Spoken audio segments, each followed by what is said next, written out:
Every December and every January, the Namibian people wait for the release of the national examination results of the secondary school learners, with an anticipation which is usually a mixture of both excitement and worry.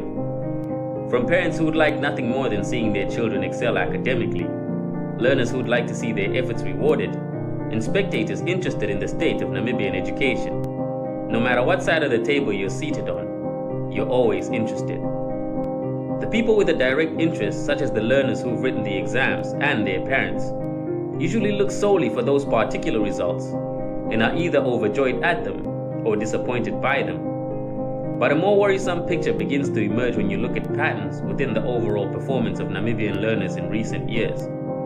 In this video, we'll take a look at these trends in performance and why things could get even worse. Firstly, we'll have a look at the senior secondary level, where learners look to obtain the grades that the different tertiary institutions require, allowing them to pursue careers in the fields that they one day hope to work in. Learners at this stage are examined either at the ordinary level or higher level in the individual subjects. In 2018, 56,534 learners registered for the ordinary level examinations, more than 3 times the number of learners registered for higher level examinations in the same year. Of that number, nearly 60% were part-time learners.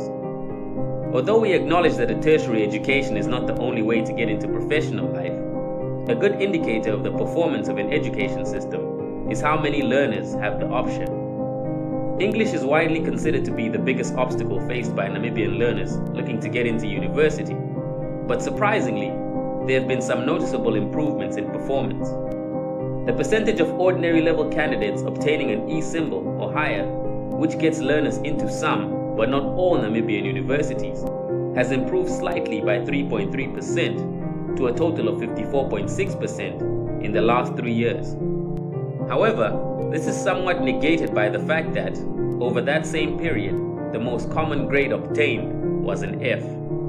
Mathematics is another subject that Namibian learners have been known to have trouble with at a senior secondary level, and the numbers tell that same story. We compared the proportion of ordinary level learners obtaining high grades in mathematics to the ones obtaining lower grades over the last 3 years, and we found that for every 1 learner obtaining one of the 3 highest grades, 10 learners are obtaining one of the 3 lowest grades, which shows a general lack of mathematical competency at a senior secondary level.